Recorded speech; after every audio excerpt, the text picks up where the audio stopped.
Shall we get into our game review, Jake Shapiro?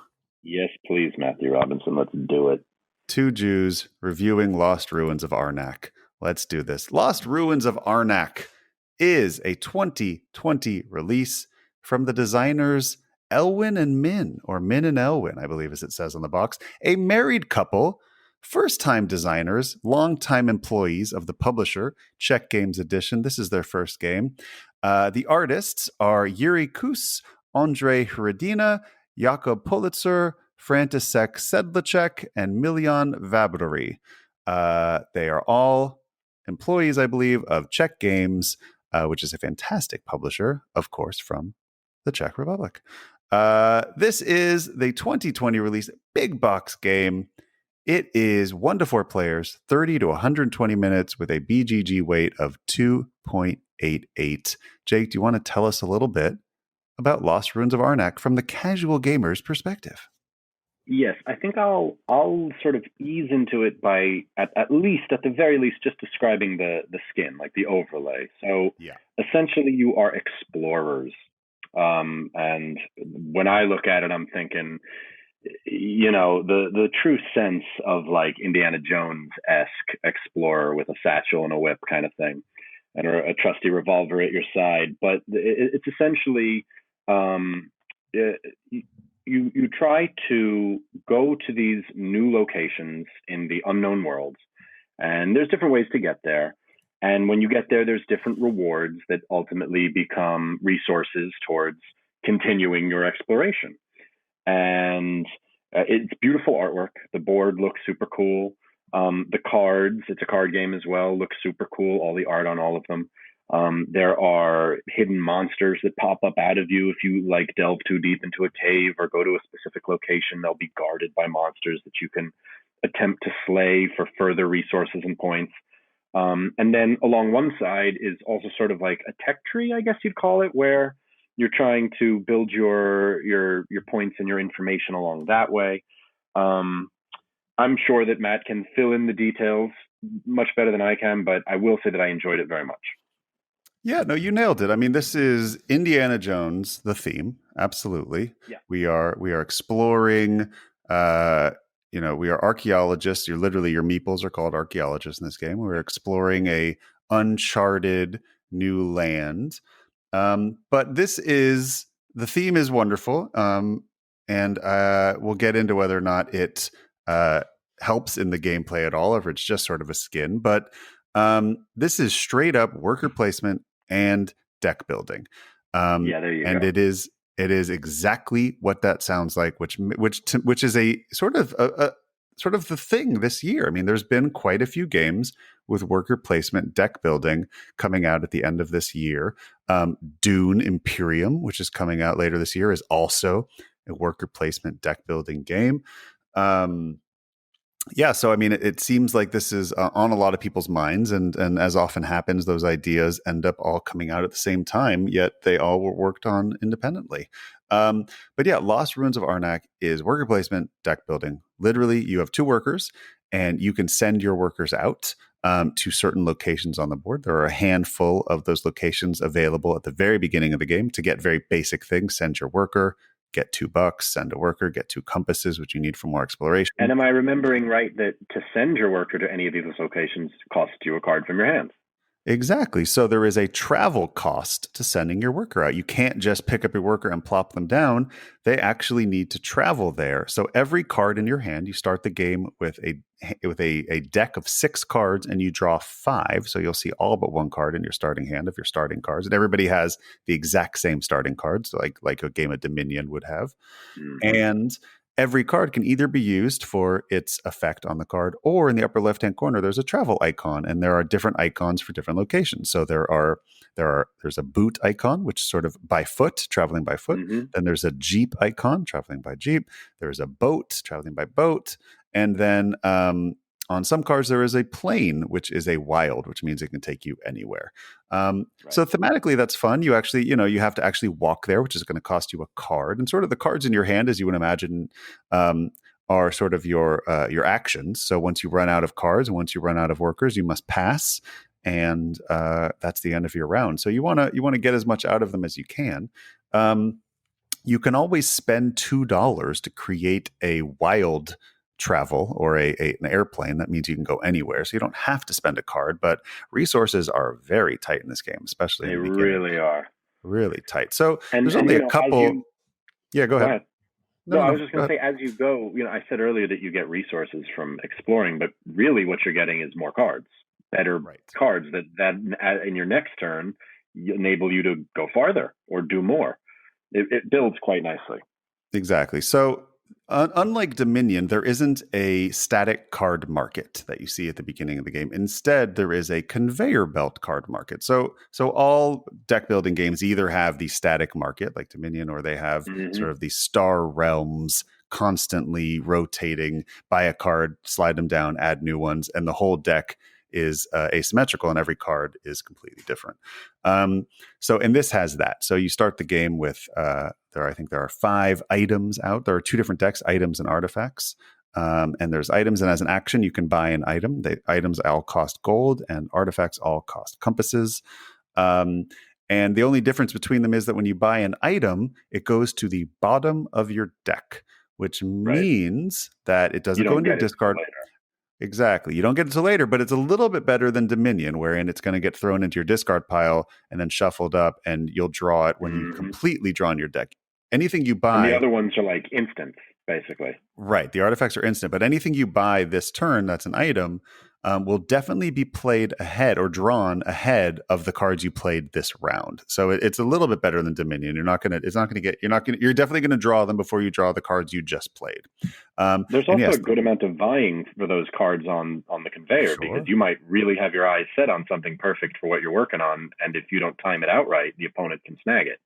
That's correct. Yes, and they are not all balanced. There are some cards that are they're balanced in the sense that they're more expensive, but there's only one horse in the game, and that is a very good card because it lets you draw more cards. And I'm sure, as somebody who's played Euro games, you can imagine more actions are always good. So that horse, if you're first player and that horse is out there, you're going to do pretty well, which is going to frustrate some people, and we'll get into that. But yeah, artifacts then are the other cards you can buy, as this is a deck building game, and the only difference is they get played immediately. Buy it, do it what it says, but then it's going to get shuffled into your deck.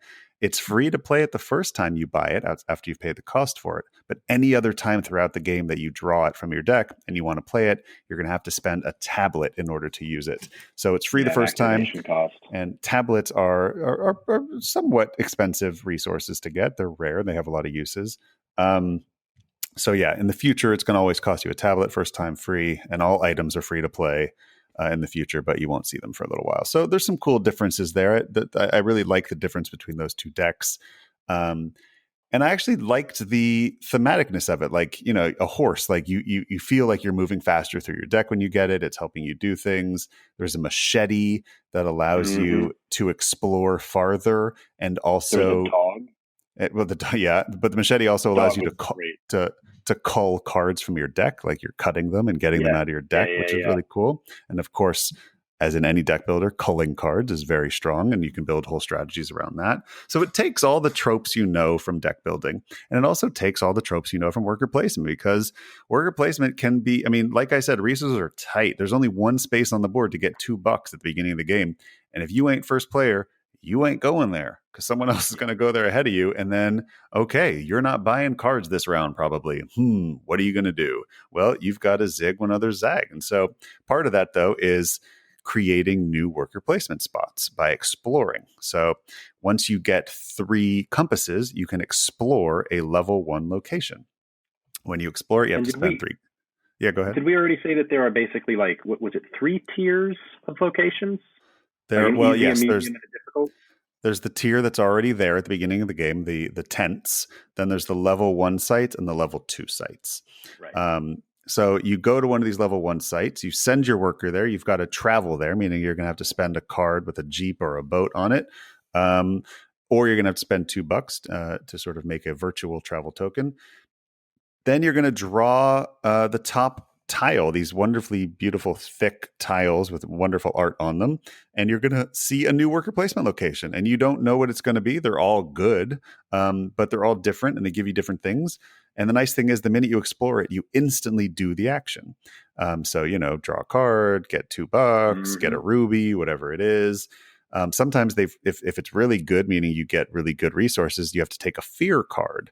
So every time in your deck, every the beginning of every game, we all start with 2 fear cards, and fear cards, like every deck builder, are bad cards you don't want to be drawing. They're -1s to your score. -1 score, but they do have boots on them, so you can use them to travel. They scare you enough to get you running, I guess. And I noticed that one of the downsides to opening up a new location is you didn't just open it up for yourself, because now your opponent can go there on the next round. That's right. You've opened it, but you don't own it. It's not your spot. You've just explored it. But there is a cool thing that happens is that you explore it, you do the action of the location, but then you must draw a guardian from the top of the guardian deck, face down deck of monsters, basically.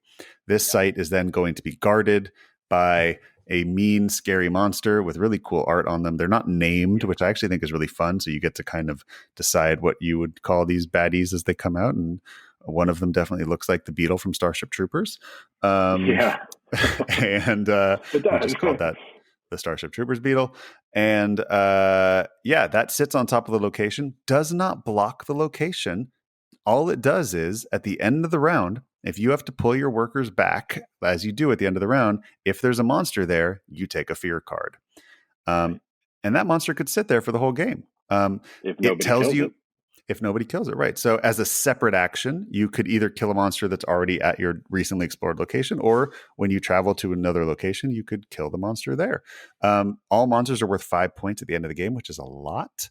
But I like that you don't have to deal with them. Like, one fear card isn't necessarily that big of a deal. There are lots of ways to get rid of them. Yeah, exactly.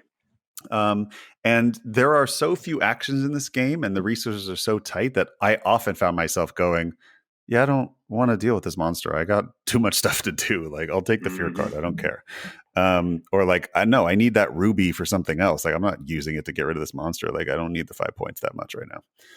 I'll say that one of the things I noticed right away after we played it the first time was how fast it felt. Like, there wasn't a lot of turns in the game.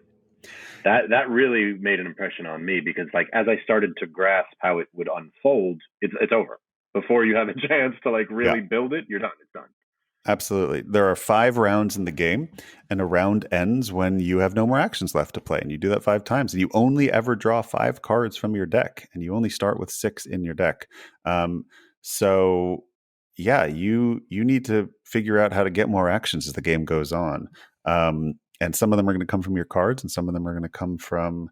It's very doable, though, because I remember in our second playthrough, at the very end, you had a string of actions that was like, new card, do this, go here, new card, do this, the thing. And it just kept going for a very long time. So it's definitely plausible. So, and this became quite clear to me within a couple plays of this. This feels exactly like Everdell to me, in the sense of, on the first round, you end that round and you go, I did nothing. Yeah. How am I ever going to do anything in this game? Are you kidding me? And by that 5th round, you're comboing like crazy. You've done everything you wanted to do. You've moved all the way up the tracks. You've explored 8 places, and your last turn is like, I do this, I do this, I do this, I do this. And it's like, it was definitely shocking to me the first few games, because it was like, and it's almost like a magic trick. Like, Everdell really has that, where you're like, wait a minute, I have 2 workers or 3 workers, and okay, that's it. I have like a couple resources, and you are shocked that by the end of the game you have put out 16 locations, and you've done crazy stuff, and your scores. It was cool to see. It gave me hope that if I played it more, I could achieve that as well. But just watching it happen, it shows that the complexity pays off. Yeah, absolutely. And the last part of the game is the research track. And you called it a tech tree. It's not quite a tech tree. It's more like a temple track in sort of Euro games, wherein you've got it has one interesting aspect. So you have 2 pieces that start at the bottom of the tech track. Every I just call it the tech track, the temple track, the research track. Mm-hmm. Every player Mm-hmm. has a magnifying glass and a book, and they both cost the same to move up. So imagine sort of like a series of interlinked rooms that you must move through, Mm-hmm. and as you Each with a go up, cost. each with a cost and branching paths. So but the only difference in the paths is the cost to get through the path. So let's say, Right, the resources needed. Yeah. it costs 2 tablets and an arrowhead to move to this room, or 1 ruby to move to this room. Your only decision is, which one do I want to spend, or what do I have more of? And that will take you to another room where there's a branching path of resources there. But you must move your magnifying glass before you move your book, yeah. right? So thematically, it's you must search something before you can write about it. You must research something, look into it before you can write about it. But you don't have to move your book up like immediately behind. You can chase the magnifying glass all the way to the end, and the book can be left way behind. You can never move your book up if you choose not to, but the rule is the book can never move past the magnifying glass, and they can take different routes too. They can go on totally separate routes. You can just never move your book past. So what is the point of moving up these things? Well, victory points. On the right side of the board, on the right side of this track, it tells you how many victory points you get for your magnifying glass if it's in a certain position, and how many victory points you get for your book if it's in a certain position. At the end of the game, you add those two up, and that's your victory points for the research track. There is also a sort of temple track thing. First person to get to the top gets it's the most victory points. Second person gets less, all the way, the last person gets the least.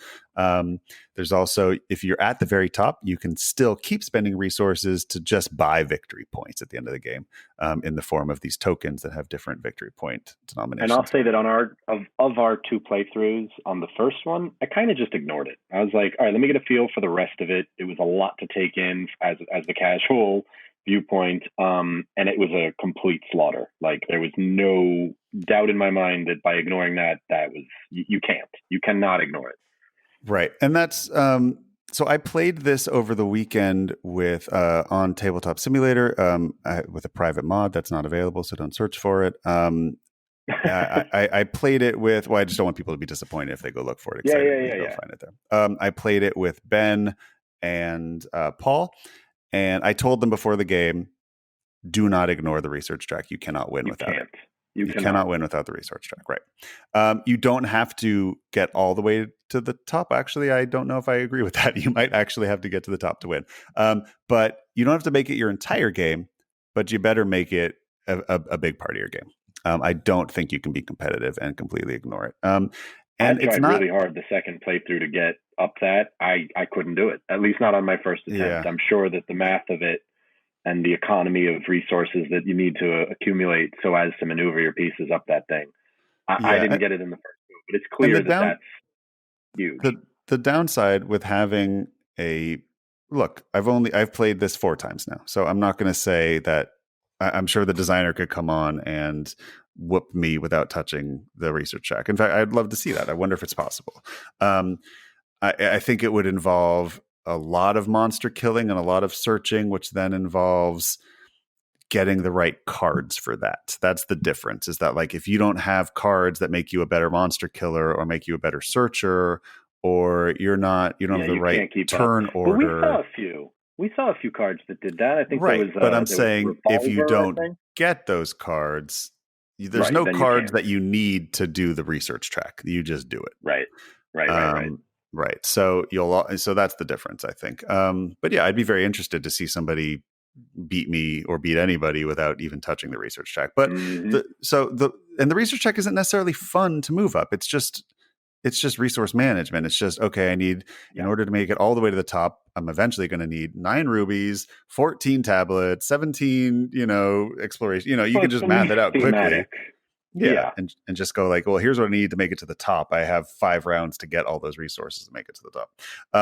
But the first 2 times your book moves up, you get an assistant. So these stacks of assistant tiles at the bottom, which are basically instant actions that are just free actions that you can take. So give you some extra money, make cards cheaper to buy from the market, give you free travel tokens, things like that. So look, in a game of crucial to me. Totally I think without those, you're not going to be competitive. Well, that's the one thing I'd say. I don't think you can be competitive and ignore the assistance, because this is a Yeah, game where you have very few actions and you need yeah. every bit of help you can get in those actions, just like an Everdell. Anything that gives you an edge to keep your turn going, to give you more actions, to make you more And efficient. I forget how, but they themselves also level up, so that you can flip them over, and their powers Right. become way more powerful. Right. So there's the basic side and then the advanced side of your assistance or your And how super do you side. remind us? How do we do that? How do we Yeah, level them up? I it's like can't. level 4 and level 5 of the books, I believe. Like it's just about moving your Right, book up farther. right. Um, and I didn't. The one thing is I did not find those to be necessary, which is nice. A couple of them, are really good if you can do it. But moving, it's really about getting your magnifying glass way up there, because that's how you get the points. Like the Hmm. book's about getting the assistance. I mean, I've yet to see somebody get both of their book and their magnifying glass as high up as they can. Hmm. Um, I don't think that would be smart, because then that really would be your entire game just doing that. And you wouldn't be buying cards, and then you wouldn't have as many actions as other people. Um, so yeah, there's definitely some interesting elements to strategy. My biggest worry is how I think the games will start feeling pretty samey after a while. Because I basically, the goals and how you get there, you think you're gonna like hone in on them, and there won't be much more to explore. I just don't think there's a wide variety of strategies. Um, Mm. but look, I'm 4 games in, so I'm not the player to say that I've explored the whole thing. I will say that it is a light enough game where I feel like I've seen pretty deep into it, and that four or so games, and I've played it probably another 3 or 4 times solo. I feel like I've seen all the cards in the deck at this point now. So yeah, I mean, yeah, let's get into our overall thoughts then, Jake. So I'll just briefly say the last thing I'll explain about the game. There are 2 sides to the game board. There's your basic side, and then I don't know if I'd call it an advanced side, but it's slightly different. The resources needed to move up on the temple track are different. Some of the travel costs are different. And the most interesting thing is that your first assistant, you get the normal way by moving your book up. And the next one, though, usually when you buy an assistant, you have a choice of 3 face up ones. There are sort of, I guess, thematically like kidnapped assistants farther up the research track, Hmm. and you get them by rescuing them, and That's cool. you get to see a stack of them and pick one. So you have and then the next person gets there, sees one last, and so there is some sort of cool, a little more choice in who your assistants are, I guess. Um, so yeah, but that's it. There's just sort of 2 different sides to the board, and they have a little bit of a different feel to them. But the locations are exactly the same, and the cards All are right, so why obviously the don't you same. give us your overall from a much more educated, and then I'll follow up with a more casual casual point of view on it. Sure. So yeah, to me, I really feel like this scratches the same itch as Everdell for me, as that this is a entry level look into Euro games, and a fantastic starting point. It will teach you both deck building and worker placement, just as Everdell will teach you worker placement and engine building. This will teach you both of those. This will give you many different flavors of those, and these are clearly, clearly these designers love both of those mechanics, and have played countless games using those mechanics, and really understand all the fun things that deck building can do, and all the fun things that worker placement can do. And they do them really well. There's interesting things. I like getting the fear card as your worker is pulled back at the end of the round. That's really interesting. I like the travel cost of sending workers out. I've never seen that before. So they're even adding new interesting things to it. Um, but yeah, to me, this is a great entry level game. This is a game that, if given a choice, I probably wouldn't pull out at a game night.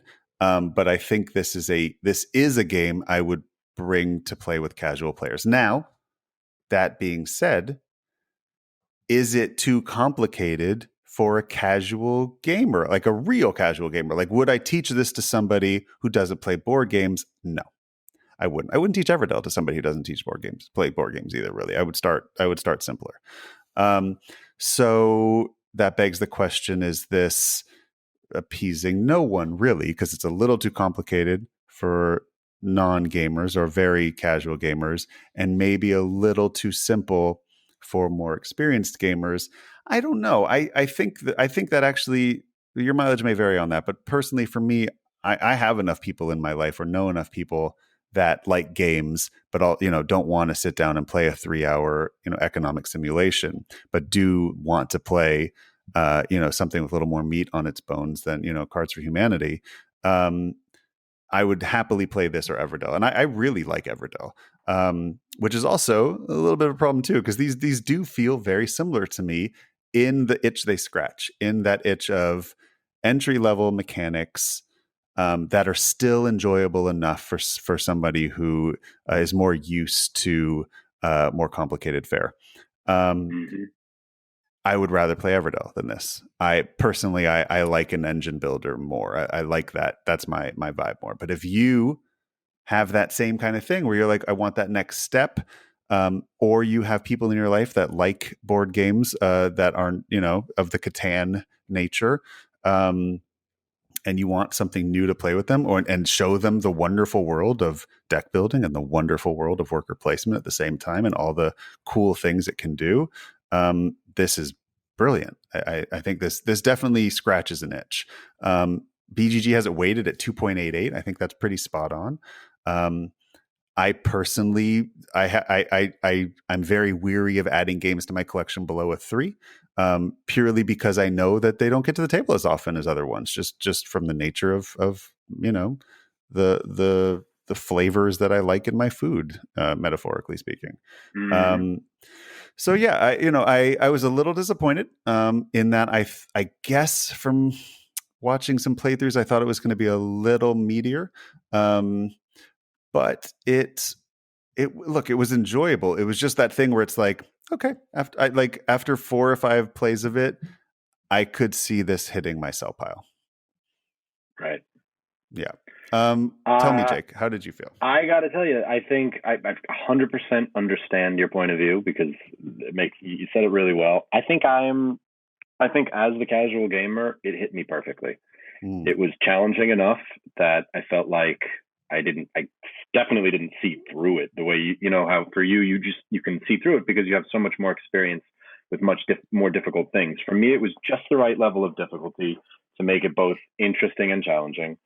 I loved the skin, which I've said on previous episodes of the pod that's a big draw for me. Like if had this been farming, I might not have been into it.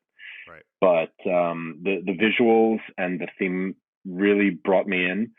The combination of those two mechanics was difficult enough that I was interested in it, but not so hard that like I zoned out and stopped caring, which Right. does admittedly sometimes happens on the heavier weighted games when I'm sitting there with the rest of you guys. It can be really hard for me to focus and to appreciate it the same way you guys are. But for this one, and I guess for other casual gamers of the level that I'm at, it was just right.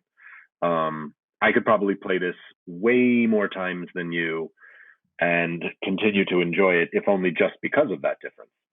But I agree with you when you say it's sort of like a little harder than entry level, but not so much harder that like I didn't enjoy. Like it wasn't too easy for me. I definitely didn't look at it and was like, I got it at all. I had to think.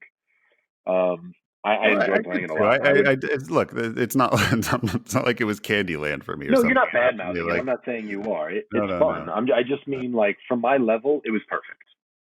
It was easy to learn. Like you taught it really simply and really well. I got it right away, but it was complex enough that after 2 plays, I would play it more. I would Yeah. play it more. My one critique, and it's not even a critique because it's how it's supposed to be, but the one thing that I didn't like enjoy was how quickly it felt over. I felt Mm, like I was just starting to get it going and it was done. yeah. And that's Yeah. really more of a No. critique of my own playing ability than of the game, really, because if you're better, then you're going to make more of your time. But How like, long I'd like would to you try this say? game. Yeah, go ahead. How long would you say it took for us to play a game?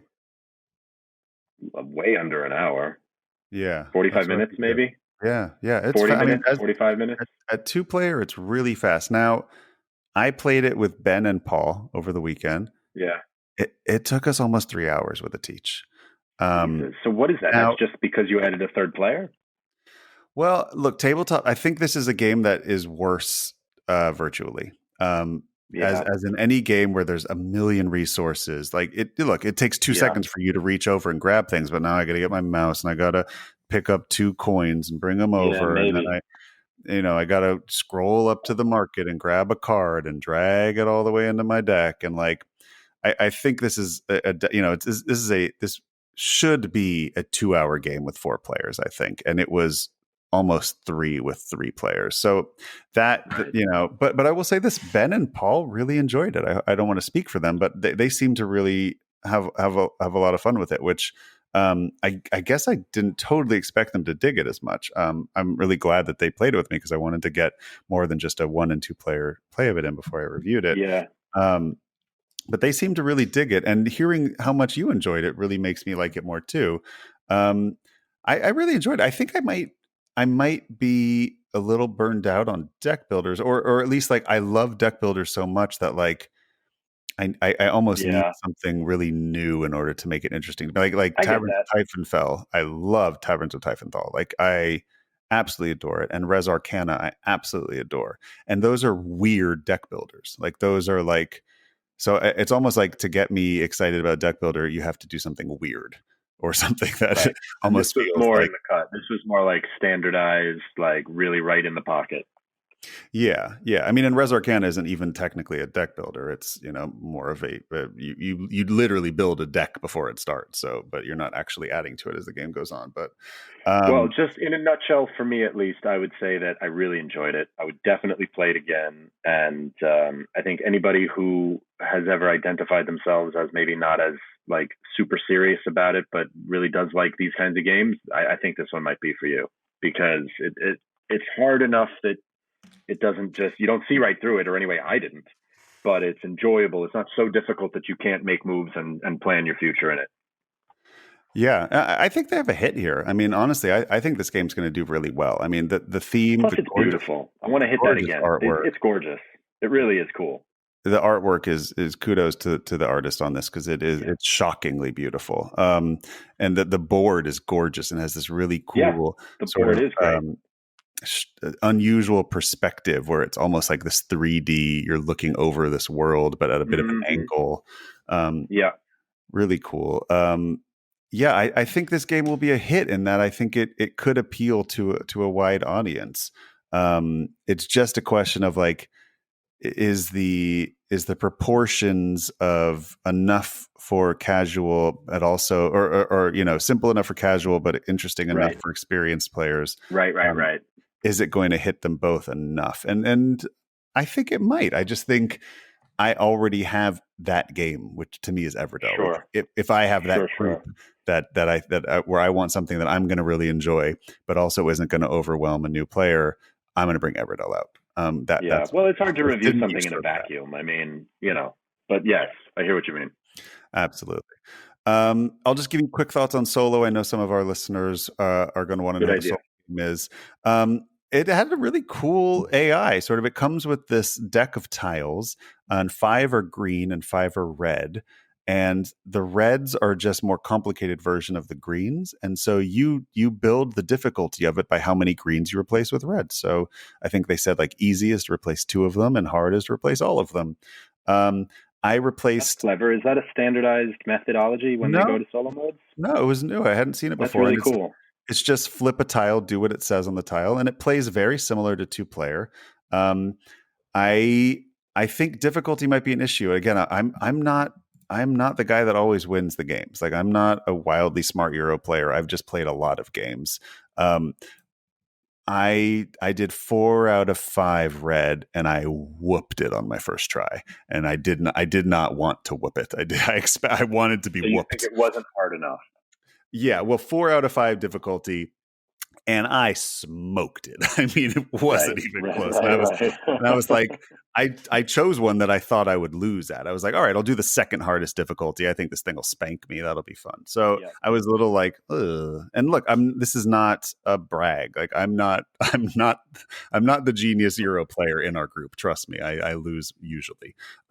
So yeah, I don't know. It'd be worth exploring. I have yet to lose to the AI. And my hardest difficulty, it wasn't even close. So, but I didn't do the full difficulty, and I think playing the other side of the board is even a little more difficult. So I could have cranked it up another 2 levels, and maybe then I'd really be like, oh, okay, now I gotta work hard. But it was really fast. I mean, snappy turns in solo. The AI was very brilliantly designed. Is this worth buying for solo? It depends what kind of solo game you are. For me, I want a solo game that is gonna just smoke my brain, and that's what I enjoy in solo games. I enjoy really meaty, really heavy, and often very long and arduous and with a lot of rules. And this felt more like boom, bam, boom, fun, like almost, but it's not a fast setup. Any deck builder is not a fast setup, and this is a 15-20 minute setup. So am I gonna do a 15-20 minute setup for a game that lasts 15 to 20 minutes? I mean, I can play it 3 or 4 times in a row. To me, I don't know. The balance is off for me a little bit. Well, that's fair. That's a fair opinion. If something takes 20 minutes to play, I'd like the setup to be 5 minutes. Yeah. But yeah, and this is a deck builder. You got to get the cards out. You got to shuffle. You got, the things take time, and there's a lot of resources to lay out too. Final thoughts. Very excited by this new married couple designer team. That's cool. I love it. This is their first game. Congratulations. That is a fantastic first game. I'm very excited to see what they do next. Always very happy to have female designers designing big box, awesome games that are going to sell a lot of units. I think this will find an audience, and I definitely think it's worth looking into. And I love this new world of peanut butter and chocolate board game mechanics. Like, let's combine 2 great things and see what we get. Worker placement and deck building. Yeah, you could do a lot worse. Yeah, I liked it a lot. Awesome. Hey, if you enjoyed that video, you very well might enjoy the other videos you now see being suggested to you on screen. Also, we'd greatly appreciate it if you could like, share, or subscribe to our Game Brain channel. Thanks so much.